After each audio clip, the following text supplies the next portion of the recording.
Assalamualaikum warahmatullahi wabarakatuh. Alhamdulillah rabbil alamin. Wassalatu wassalamu ala sayyidina Muhammad wa ala alihi wa sahbihi ajma'in. Rabbi shrah li sadri wa yassir li amri wahlul 'uqdatam min lisani yafqahu qawli. Insyaallah pada bulan yang mulia ini, yaitu pada bulan Ramadan, saya akan berkongsi kepada tuan-tuan dan puan-puan tentang hakikat Ramadan ini. Apakah yang sebenarnya kita hendak buat dengan puasa? Apakah matlamat sebenarnya kita berpuasa pada bulan Ramadan? Tuan-tuan, saudara-saudara yang saya hormati sekalian, sesungguhnya Ramadan adalah bulan ketakwaan yang mana kita semua berasa teruja kerana pada masa ini telah menjelang, telah tiba bulan Ramadan sekali lagi kepada kita. Dia datang kepada kita dan kita datang untuk beribadah kepadanya. Kerana di dalam bulan ini penuh dengan kemuliaan, keagungan dan keistimewaan yang dinanti-nantikan oleh seluruh umat Nabi Muhammad sallallahu alaihi wasallam. Perkara ini, tuan-tuan dan puan, saudara-saudaraku sekalian, tidak diperoleh oleh umat-umat selain daripada umat Nabi Muhammad sallallahu alaihi wasallam. Mereka juga berpuasa seperti kita, tetapi pelaksanaan dan ganjaran puasa yang mereka laksanakan tidak sama seperti mana yang Allah Subhanahu wa taala kurniakan kepada kita umat Nabi Muhammad sallallahu alaihi wasallam. Ya. Jadi Ramadan, tuan-tuan dan puan, adalah satu bulan yang sangat jauh berbeza, yang mana bulan Ramadan ini syarat dengan amalan yang penuh berkah, diberkati, mendapat berkat yang mengamalkannya di dalamnya mulia yang disukai Allah Subhanahu wa taala. Yang mana pada bulan turunnya pada Ramadan ini adalah turunnya Al-Quran, diturunkannya Al-Quran oleh Allah Subhanahu wa taala daripada Lauh Mahfuz ke langit dunia, daripada Lauh Mahfuz ke langit dunia dan seterusnya kepada Rasulullah sallallahu alaihi wasallam.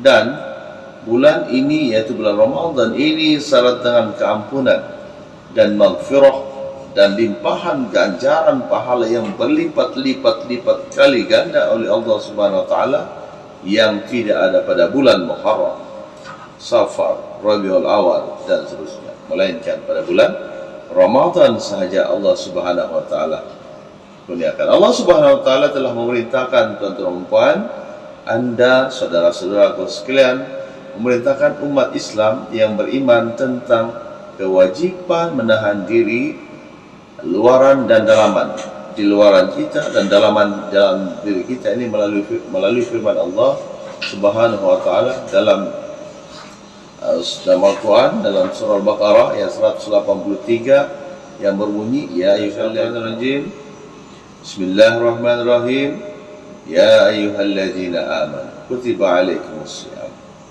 kama kutiba alal ladzina min qablikum la'allakum tattaqun. Yang bermaksud, wahai orang beriman, yang beriman sahaja, yang mana diwajibkan ke atas kamu berpuasa sebagaimana diwajibkan ke atas orang sebelum kamu berpuasa, agar kamu bertakwa. Masya Allah. Dan ayat ini, tuan-tuan menjelaskan bahawa jatuhku kepada seruan kepada orang-orang yang beriman sahaja. Nampak? Allah cuma menyeru kepada orang-orang yang beriman sahaja, dan bukan hanya orang Islam semata-mata, kerana keimanan seseorang itu membawa kepada kekuatannya untuk menahan diri, menahan lapar dan dahaga sebulan pada tengah hari, pada adanya matahari pada bulan Ramadan. Masya Allah. Dan iman, kenapa iman itu? Iman itu yang ada dalam diri seseorang itu, orang yang beriman itu adalah menjadi faktor utama, asbab utama tuan-tuan dan puan, yang cukup pupuk, yang cukup ampuh, yang cukup mencukupi untuk kita dan penting untuk kita, yang menyebabkan kita ini sanggup meninggalkan segala kelazatan makan dan minum di tengah hari, di dunia, kelazatan dunia, apalagi hawa nafsu, keinginan hawa nafsu dan perkara-perkara yang ditegak oleh Allah Subhanahu wa taala. Tuan-tuan, saudara-saudaraku yang saya hormati, yang saya sayangi sekalian, yang disayangi oleh Allah Subhanahu wa taala pada bulan Ramadan itu, tuan-tuan, kita bertanya, apakah kunci sebenarnya yang boleh jadi begitu? Ini disebabkan oleh matlamat atau Key Performance Index kita, KPI kita yang ditetapkan oleh Allah Subhanahu wa taala pada bulan Ramadan ini. Setelah habisnya sebulan Ramadan, takwaan kita menjadi orang yang bertakwa, yang secara mutlak pada hujung bulan Ramadan. Masya Allah, insya Allah.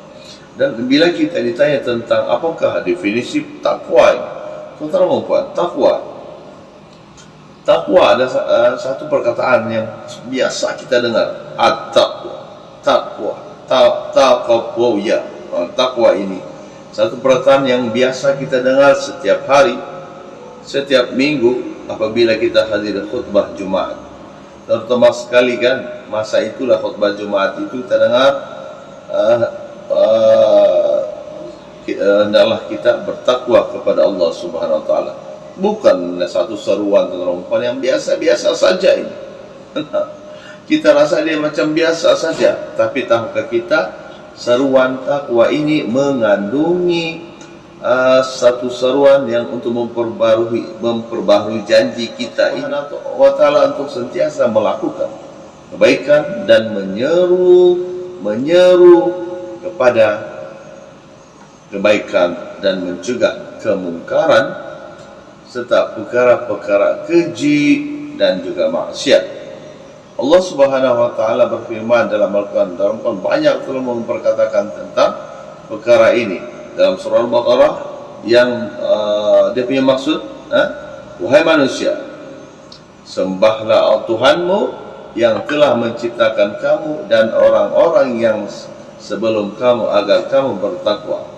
Dalam surah Al-Baqarah, Masya Allah, agar kamu bertakwa. Kemudian selain itu firman Allah Subhanahu wa taala kepada untuk kita manusia ini dalam surah Al-Baqarah ayat ke-41 yang bermaksud, dan berimanlah kamu kepada apa yang telah aku turunkan, yaitu Al-Quran. Nampak? Yang membenarkan apa yang ada padanya kitab Taurat. Al-Quran ini membenarkan kitab yang sebelumnya, itu kitab Taurat. Dan janganlah kamu menjadi orang yang pertama kafir kepadanya, dan janganlah kamu menukarkan ayat-ayatku dengan harga yang rendah, dan hanya kepada akulah kamu harus bertakwa. Masya Allah, betapa hebatnya definisi takwa ini.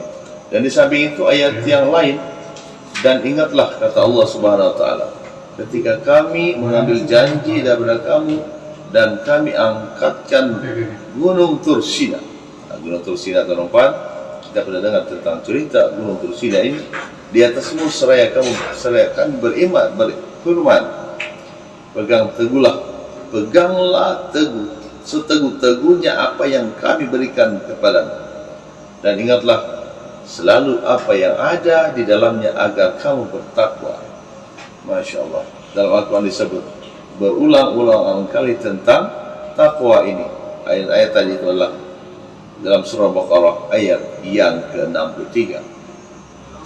Maka tuan-tuan, saudara-saudara yang saya hormati sekalian, yang saya sayangi sekalian, sesungguhnya ciri-ciri bertakwa, ciri-ciri orang bertakwa, tuan-tuan, dia mempunyai ciri-cirinya, yaitu ciri-ciri orang yang bertakwa ini diperincikan oleh Allah Subhanahu wa taala dalam surah yang sama melalui firman Allah Subhanahu wa taala melalui Al-Quran.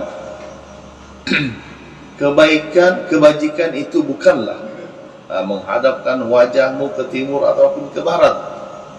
Kita tengok rupa kita ke timur ataupun ke barat. Tetapi kebajikan itu adalah kebajikan orang yang beriman kepada Allah Subhanahu wa taala. Masya Allah. Hari akhirat, kitab-kitab dan nabi-nabi, dan memberikan harta yang dicintainya kepada kaum kerabat. Kaum kerabat maksudnya saudara mara kita lah.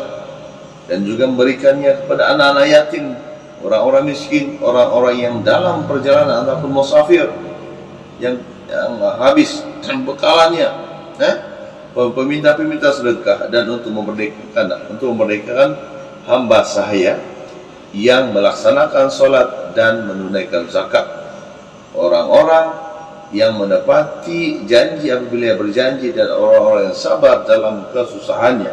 Masya Allah. Penderitaan dan peperangan, mereka itulah orang yang benar, dan mereka itulah orang-orang yang bertakwa. Masya Allah. Itulah ciri-ciri orang bertakwa. Jadi disebut dalam Al-Quran Al-Baqarah ayat 107 itu.